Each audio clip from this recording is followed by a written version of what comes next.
안녕하세요. 문학소리입니다. 추리문학의 아버지로 불리는 에드거 앨런 포는 무명 배우의 아들로 태어나 아버지는 행방불명되고 어머니는 2살 때 사망해서 존 앨런 가문에서 양자로 자라게 됩니다. 하지만 앨런 가문과도 인연이 끊어지게 되죠. 불행한 성장 과정의 영향으로 포의 작품엔 냉소와 비극적인 작가의 시각이 곳곳에 묻어나 있습니다. 이번에 들려드릴 검은 고양이는 국내에 가장 많이 알려진 에드거 앨런 포의 작품 가운데 하나입니다. 사형을 앞둔 사형수의 얘기를 다룬 이 작품은 알코올 중독 증상이 있는 내레이터의 망상이 불러온 비극적인 결말을 그리고 있는데요. 포가 알코올 중독에 빠져 볼티모어의 빈민가에서 사망했다는 주장이 있는 만큼 알코올 중독에 의해 벌어지는 사건의 심리 묘사가 더 극적으로 느껴지는군요. 음산한 분위기 속에서 광기에 가까운 내레이터의 행동은 포가 아니면 다룰 수 없을 정도의 극도의 공포심을 유발하고 있습니다. 검은 고양이 등장인물입니다. 내레이터, 사형이 예정된 죄수. 내레이터의 아내, 동물을 좋아하며 지순한 성격의 여자. 첫 번째 검은 고양이, 플루토라는 이름의 고양이. 두 번째 검은 고양이, 첫 번째 검은 고양이를 닮은 고양이. 경찰, 내레이터의 집을 수색하러 온다. 다음 날 사형을 앞둔 사형수가 검은 고양이를 둘러싼 자신의 비극을 솔직하게 들려줍니다. 에드거 앨런 포의 걸작 단편 검은 고양이입니다. 검은 고양이, 에드거 앨런 포. 이제부터 기록하려는 매우 끔찍하고 솔직한 얘기에 대해 나는 다른 사람이 믿어주기를 바라지도 또 애걸하지도 않는다. 내 감각까지도 그걸 부인하고 싶은데 다른 사람들에게 믿어달라는 건 정말 미치광이 잠꼬대일 것이다. 하지만 난 미친 것도 아니고 꿈을 꾸는 것도 절대 아니다. 나는 내일이면 이 세상을 떠날 처지다. 그래서 오늘 마음의 무거운 짐을 모두 내려놓을 생각이다. 나는 지금부터 평범한 가정에서 일어난 사건 내막을 솔직하고 간결하게 세상 사람들에게 말하려고 한다. 그 사건은 내게 공포와 번민을 주고 마침내 나를 파멸시켜버렸다.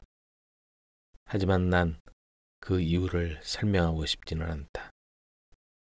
그 사건이 나에게는 공포를 주었을 뿐이지만 다른 사람들에게는 공포보다 오히려 기이한 느낌을 줄지도 모른다. 내가 이제 두려운 마음으로 자세히 얘기하려는 이 사건은 지극히 당연하고 평범한 인간 관계의 연속으로밖에 생각되지 않아 어쩌면 내 환상이 시시하게 여겨질지도 모르겠다. 어렸을 때부터 나는 온순하고 정이 많은 아이였다. 여린 성격 탓에 친구들의 놀림거리가 될 정도였다. 무척이나 동물을 좋아했던 나에게 부모님은 여러 가지 애완동물을 사다 주었다. 나는 시간 대부분을 동물들과 보냈고 동물에게 먹이를 주거나 쓰다듬어 줄 때가 가장 즐거운 시간이었다. 이 특이한 성격은 어른이 되어서도 계속되었고 유일한 즐거움이었다. 주인에게 충실한 영리한 개에게 애정을 느껴본 사람에게 동물에게 느끼는 강렬한 만족감이 얼마나 큰 것인지 구구절절 설명할 필요가 없을 것이다. 인간들의 변변치 못한 우정과 경박한 신의를 겪어본 사람이라면 동물의 이기심 없는 희생적인 사랑에 가슴 뭉클한 감동을 느낄 것이다. 나는 일찍 결혼했는데 다행히 아내의 성격도 나와 비슷했다. 내가 동물을 좋아하는 걸 알고 아내도 기회만 있으면 귀여운 동물들을 구해왔다. 그 수가 늘어 작은 새, 금붕어, 개, 토끼, 조그마한 원숭이, 그리고 고양이 한 마리가 있었다. 그 중에 고양이는 굉장히 크고 멋진 녀석으로 온몸이 까맣고 놀랄 만큼 영리했다. 무슨 얘기 끝에 그 녀석이 영리하다는 얘기가 나오면 미신을 믿는 아내는 검은 고양이는 모두 변장한 마녀라며 옛날부터 내려오는 말을 들려주곤 했다. 아내가 정말로 그런데 관심이 있는 건 아니다. 다만 그 생각이 우연히 떠올라서 말할 뿐이지 별다른 이유가 있어서 그런 것은 아니다. 플루토라는 이름의 고양이는 마음에 드는 놀이친구였다.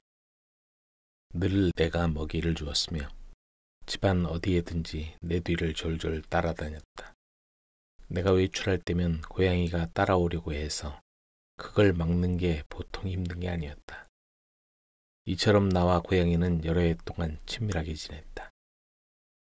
그런데 부끄러운 일이지만 그동안 폭음으로 인해 내 기질과 성격이 극도로 나빠지고 있었다. 나는 날이 갈수록 변덕이 심해져 아무렇지도 않은 일에 화를 잘 내고 다른 사람의 기분 같은 것은 염두에도 두지 않게 되었다. 아내에게도 욕설을 퍼붓고 마침내 폭력까지 행사하게 되었다. 물론 귀여워하던 동물에게도 이런 변화가 영향을 끼쳤고 나는 동물들을 본 척도 하지 않았을 뿐더러 학대까지 했다. 그러나 프로토에 대해서는 아직 애정이 남아 있었다. 토끼, 원숭이, 개들이 내 옆에 왔을 때처럼 학대하지는 않았다.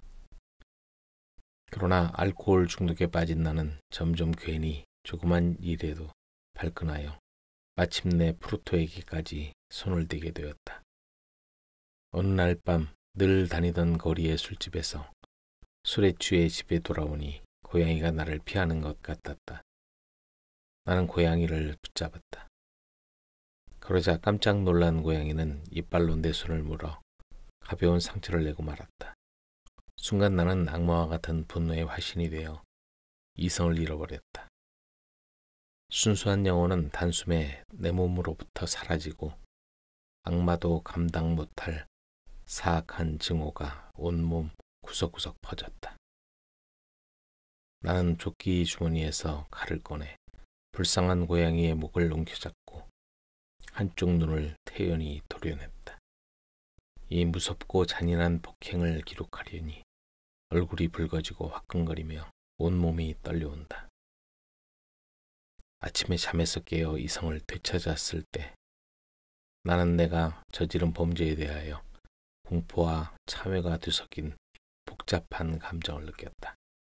그러나 그 감정도 결국은 미약하고 일시적인 것에 지나지 않았을 뿐 내 마음의 근본을 흔들 만한 것은 못 되었다.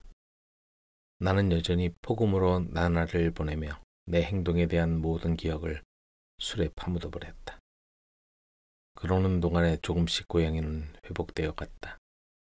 도려낸 눈의 구멍은 흉측한 모양이었지만 이제는 별로 고통을 받는 것 같지 않았다.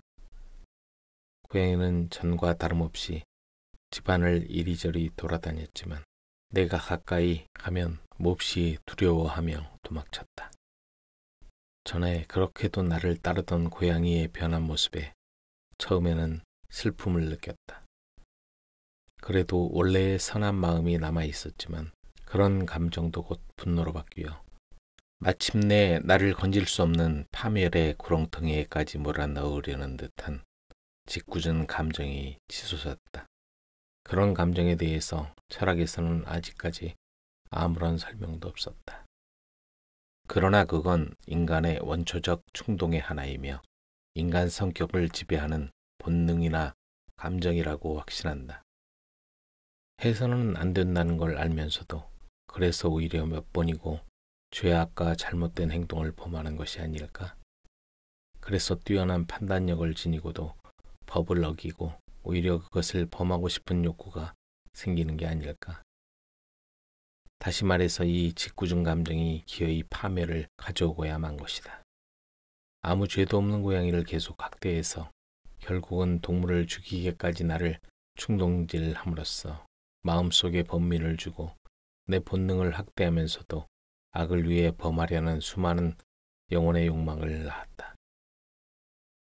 어느 날 아침 나는 태연하게 고양이의 목에 줄을 걸어 나뭇가지에 달았다. 눈물을 흘리면서 마음 한구석에 헤아릴 수 없는 후회를 하면서 목을 매단 것이다. 고양이가 나를 사랑하고 있으며 고양이가 나에게 분노를 느낄 만한 아무런 이유도 없었기 때문에 그것을 매단 것이다. 이렇게 하는 것이 죄를 짓는 것임을 알았기 때문에 결국 나의 불멸의 영혼을 자비로우신 신의 무한한 은총으로 구해낼 수 없는 깊은 구렁텅이 속에 빠뜨리게 되리라는 것을 알았기 때문이었다. 이 참혹한 짓을 한 그날 밤 불이야 하고 외치는 소리에 나는 눈을 떴다. 침대와 커튼에 불이 붙어 타올랐고 집이 온통 불길에 휩싸였다. 아내와 하녀와 나는 가까스로 불길을 빠져나왔다. 모든 재산이 단숨에 날아가 버렸으며 나는 그 뒤로 절망 속에서 헤매야 할 신세가 되어버렸다. 나는 이 재난과 내 잔인한 행위 사이에서 무슨 연관성을 찾아보려고 할 만큼 마음이 약하지는 않았다. 그러나 나는 모든 사실을 있는 그대로 고백하는 이 마당에 어느 한 가지라도 소홀히 넘기고 싶지는 않다. 다음날 나는 불탄 자리에 가보았다. 담이 한쪽만 남은 채 모두 무너져 있었다. 그런데 내 침대 머리 쪽에 놓여있던 칸막이 벽은 타지 않고 남아있었다. 아마 최근에 새로 석회를 발랐기 때문이라고 생각했다. 그런데 그 벽의 한쪽에 많은 사람이 모여들어 자세히 바라보고 있었다. 이상한 일도 다 있군. 신기한데? 그런 말이 들려와 벽 가까이 가보았더니 흰 벽에 얇게 조각이나 한 것처럼 매우 큰 고양이의 모습이 드러나 있었다. 그건 놀랄 만큼 선명했고 고양이의 목에는 밧줄이 감겨 있었다. 맨 처음 그것을 보았을 때 내 놀람과 공포는 극에 달했다. 그러나 나는 이내 냉정함을 되찾았다. 고양이를 매단 곳이 집에서 좀 떨어진 뜰이었기 때문이었다. 불이야 하는 소리에 사람들이 순식간에 뜰에 모여들었을 때 그중 한 사람이 나를 깨우려고 고양이 시체를 열린 창문으로 내 방 안에 던져놓은 게 틀림없었다. 그런데 다른 쪽 벽들이 무너지는 바람에 고양이가 새로 바른 벽에 박혀 벽에 석회분과 화염과 시체에서 발산하는 암모니아가 혼합되어 이 같은 형상을 만들어냈을 것이다. 내가 지금 자세히 설명한 이 놀라운 사실에 대해 논리적으로는 이해가 되었지만 양심에 걸려서 그 사건은 내게 심각한 후유증을 남겼다. 그 후 여러 달 동안 나는 고양이의 환영에서 벗어날 수가 없었고 후회와는 다른 묘한 감정이 싹트기 시작했다. 고양이가 없어진 것이 섭섭해서 그 당시 뻔질나게 다니던 싸구려 술집 같은 데를 기웃거리며 혹시 같은 종류의 것이나 비슷한 고양이가 있지 않을까 해서 주위를 둘러보기도 했다. 어느 날 밤 술집에서 술에 취해 멍하게 앉아있던 나는 문득 방 안의 가구처럼 자리를 차지한 진과 럼주 술통 위에 쭈그리고 있는 시꺼먼 물체가 눈에 띄었다. 좀 전부터 그 술통 위를 줄곧 바라보고 있었는데 이제야 그것이 눈에 띄었다는 건 이상한 일이었다. 가까이 다가가 만져보았다. 그건 검은 고양이였는데 플루토만큼 큰 녀석으로 한 군데만 빼고는 플루토와 똑같은 모습이었다. 플루토는 온몸이 검은색이었지만 이 고양이는 거의 가슴 전체에 희미한 흰 얼룩점이 덮여 있었다. 내가 손을 대며 아는 척을 하니까 일어나 골골대며 내 손에다 몸을 비비고 아양을 떨었다. 이거야말로 내가 찾던 고양이였다. 내가 주인에게 그 고양이를 사겠노라고 말했더니 주인은 자기 것이 아니고 어디서 왔는지도 모르고 전에 본 적도 없다는 것이었다. 고양이를 쓰다듬어 주다가 돌아오려고 일어서니까 고양이도 따라오고 싶은 눈치였다.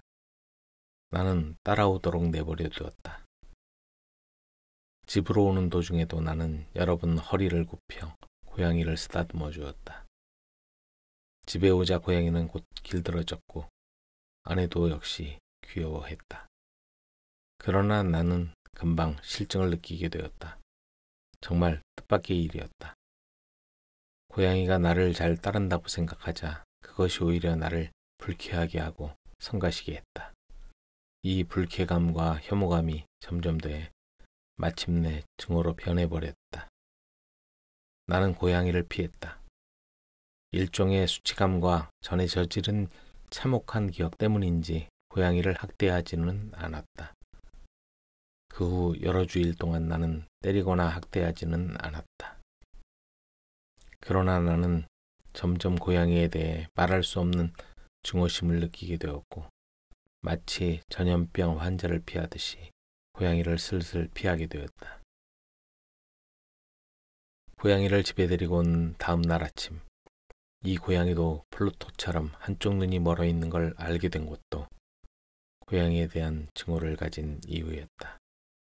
그러나 앞에서도 얘기했듯이 인정 많은 아내는 그런 이유로 오히려 고양이를 더 측은히 여기는 것이었다. 그리고 그런 성격이야말로 전에 나의 특징이었던 동시에 내 가장 단순하고 순수한 기쁨의 근원이었던 것이다. 그러나 내가 고양이를 미워하면 할수록 나를 더 따르는 것이었다. 내가 어디에 앉든지 쫓아와서 내 의자 아래에 앉거나 무릎 위에 뛰어올라 핥거나 내 몸에 비벼대는 것이었다. 또 내가 일어나서 걸어가려고 하면 어느새 다리 사이로 기어들어와 하마터면 넘어질 뻔하게 하던가, 그렇지 않으면 길고 뾰족한 발톱으로 옷에 매달려 가슴까지 기어오르곤 했다. 그럴 땐 당장 때려 죽이고 싶었지만 전에 범한 죄가 머리에 떠올라 고양이가 이유 없이 무서워 감히 손을 대지 못했던 것이다. 이 공포는 확실히 육체적 피해에 대한 공포는 아니었지만 그렇다고 해서 확실하게 설명하기도 힘든 것이었다. 이 감방에서조차 고백하기 부끄러운 일이지만 고양이가 주는 전율과 공포는 진짜 터무니없는 공상으로 인해 생겨난 것이다. 이 고양이와 전에 내가 죽인 고양이의 단 하나 다른 점은 가슴에 있는 흰 얼룩점이라는 건 앞에서도 얘기했다. 이 얼룩점의 특이성에 대해서 아내는 여러 차례 나에게 말했다. 이 얼룩점이 크기는 했지만 처음에는 아주 희미한 것이었다. 그러던 것이 거의 눈에 띄지 않을 정도로 서서히 윤곽이 뚜렷해졌다. 그건 뭐라고 이름 짓기에도 몸소리 쳐지는 형상이었고 그 때문에 무엇보다도 그 고양이가 미웠고 무서웠으며 없애버리고 싶었던 것이다. 그건 등골이 오싹해지는 무서운 교수대 형상이었다.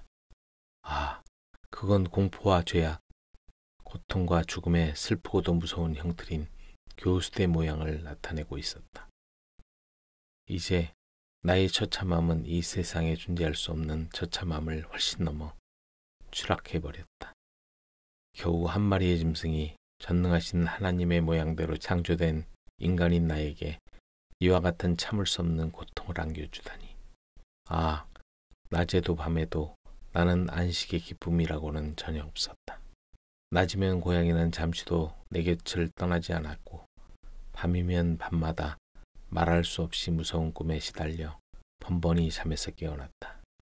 깨어나면 내 얼굴로 고양이의 뜨거운 입김이 덮쳐왔으며 내 가슴팍은 내 힘으로는 꼼짝도 할 수 없는 악몽의 화신이 짓누르고 있는 것이었다. 이런 고통의 압박에 짓눌려 내 마음속에 남아있던 아주 작은 선심조차 그만 꼬리를 감추어 버렸다. 흉악한 생각이 내 유일한 친구가 되었다. 내 까다로운 성격은 점점 심해져 모든 사물과 사람들을 미워하게까지 되었다. 시시각각 억제하기 힘든 분노의 발작에 누구보다도 괴로워하고 누구보다도 참을성 있게 견뎌준 희생자는 불쌍하게도 언제나 내 아내였다. 가난해서 어쩔 수 없이 낡은 집에 살고 있었는데 어느 날 집안일로 아내가 나를 따라 지하실로 내려왔다. 고양이도 나를 따라 가파른 계단을 내려왔는데 그 때문에 하마터면 거꾸로 나뒹굴 뻔했던 나는 분노가 극도에 달했다. 나는 격분한 나머지 그때까지 억누르고 있던 어린애 같은 공포심도 잊어버리고 도끼를 들어 고양이를 향해 내리치려고 했다. 물론 생각대로 되었다면 고양이는 그 자리에서 죽었을 것인데 아내가 말리는 바람에 뜻대로 되지 않았다. 방해를 받지 않은 나는 악마도 당하지 못할 분노에 쌓여 아내 손을 뿌리치고 도끼로 아내의 머리를 내리친 것이다. 아내는 비명도 지르지 못하고 그 자리에 푹 쓰러졌다. 무서운 살인이 끝나자 나는 시체를 감출 방법에 골몰했다. 하지만 낮이건 밤이건 이웃 사람 눈에 띄지 않게 시체를 밖으로 운반하는 건 도저히 불가능했으므로 여러 가지 계획을 생각했다. 한 번은 시체를 잘게 썰어 불에 태워버리려고도 생각했다. 다음에는 지하실 마루 밑에 구멍을 파고 그 밑에 파묻어 버릴까도 생각해 보았다. 아니면 뜰에 우물에 던져버릴까? 상품처럼 포장해서 상자에 담아 인부를 시켜 집에서 치고 나가게 하는 것도 궁리해 보았다. 결국 그 어느 것보다도 훨씬 훌륭한 계획이 머리에 떠올랐다. 중세의 사제들이 희생자를 벽 속에 틀어놓고 발라버렸다는 기록이 있듯이 그 방법을 쓰기로 결심했다. 이러한 목적으로는 이 지하실이야말로 더할 나위 없이 안성맞춤이었다. 사면의 벽은 아무렇게나 쌓아 올린 채 최근에 석회로 슬쩍 발라두었는데 지하실 안의 습기로 인해 아직 굳지 않았다. 더욱이 벽 한쪽은 다른 부분과 똑같이 보이게 하려고 장식용 연통과 벽난로를 꾸며놓았기 때문에 튀어나와 있었다. 나는 그곳의 벽돌을 드러내고 시체를 집어넣고 누가 보더라도 의심하지 않을 만큼 벽을 원래대로 감쪽같이 해놓을 수 있으리라 생각했다. 이 계획은 빈틈없었다. 쇠막대로 아주 쉽게 벽돌을 떼어내고 시체를 조심스럽게 안쪽 벽에 기대 세우고 그대로 버티어놓은 다음 별로 힘들이지 않고 원래대로 벽돌을 쌓아 올렸다. 그 다음에는 몰타르와 모래를 조심스레 전과 조금도 다름없이 회를 반죽한 다음 벽돌과 벽돌 사이를 골고루 발랐다. 일이 다 끝났을 때 나는 아주 잘 되었다는 안도감을 느꼈다. 벽은 조금도 손댄 것처럼 보이지 않았다. 바닥에 떨어진 티끌은 하나도 남김없이 낱낱이 주었다. 나는 의기양양하게 주위를 돌아보면서 그래도 헛수고는 아니었어 하고 혼자 중얼거렸다. 다음에 할 일은 이와 같은 불행의 원인을 만들어낸 그 고양이를 찾는 것이었다. 결국 그 고양이를 죽여버리기로 결심했기 때문이다. 만일 그때 고양이가 내 눈에 띄기만 했다면 고양이의 운명은 끝나버렸을 것이다. 그러나 이 동물은 지난번에 내 격렬한 분노에 겁을 먹었는지 내가 이러한 기분으로 있는 동안 내 앞에 얼씬도 하지 않았다. 그 불길한 고양이가 없어져 얼마나 홀가분하고 통쾌한 기분은 도저히 글로 표현할 수 없을 만큼 큰 것이었다. 고양이는 그날 밤새도록 모습을 나타내지 않았고 고양이를 데리고 온 이후 처음으로 그날 밤만은 편안히 잠들 수 있었다. 분명히 살인을 했다는 무거운 짐이 내 마음을 억누르고 있는데도 편안히 잠을 잘 수 있었다. 이틀이 지나고 사흘이 지나도 고양이는 나타나지 않았다. 나는 다시 자유로운 몸이 되어 안도감을 느꼈다. 두려움을 주던 괴물은 이 집에서 도망친 것이다. 고양이는 더 이상 나타날 리 없다. 나의 행복은 더할 나위에 없었다. 내가 저지른 그 무서운 죄도 나를 별로 괴롭히지 않았다. 몇 차례 신문이 있었지만 문제없이 대답할 수 있었다. 한 번의 가택 수색까지 있었지만 아무것도 발견되지 않았다. 이제부터 나의 행복은 확정적이라고 생각했다. 사건이 있은 후 나흘째 되는 날, 뜻밖에도 한 무리의 경찰이 몰려와 다시 엄중히 가택 수색을 시작했다. 그러나 시체를 감춘 곳은 아무리 찾아본다고 해도 찾을 리 없다고 확신했기 때문에 나는 조금도 당황하지 않았다. 경찰들은 수색 도중 나에게 동행할 것을 명령하고 집안 구석구석까지 샅샅이 살폈다. 드디어 그들은 지하실로 내려갔다.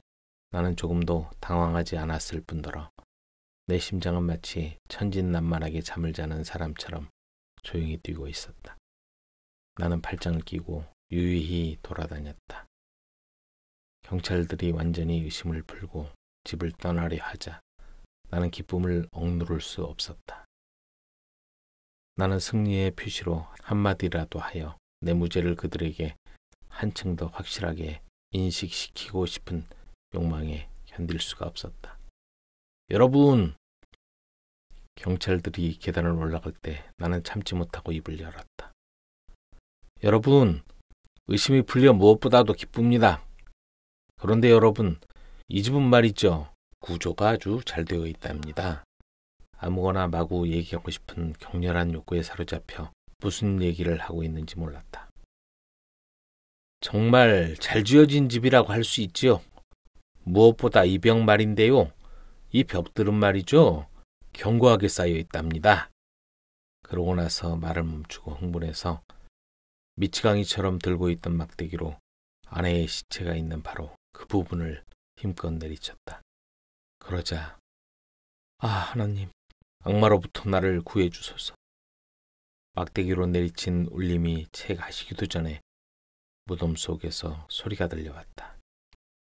처음에는 어린아이 울음소리같이 간간히 끊어지는 소리였는데 갑자기 사람 소리라고는 도저히 생각할 수 없는 길고 높고 지속적인 아주 이상하고도 잔인한 비명으로 변했다. 그건 지옥에 떨어진 죽은 이와 형벌을 주고 기뻐 날뛰는 악마로부터 동시에 흘러나오는 지옥의 고함이며 공포와 승리가 뒤섞인 울부짖는 비명이었다.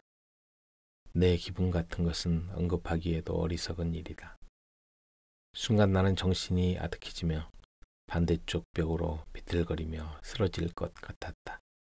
계단 위로 올라가던 경찰들도 깜짝 놀라 잠시 우두커니 서 있더니 곧바로 12개의 억센팔이 달려들어 벽을 허물기 시작했다. 벽이 무너져 내리자 이미 썩고 핏덩어리가 말라붙은 시체가 눈앞에 불쑥 나타났다.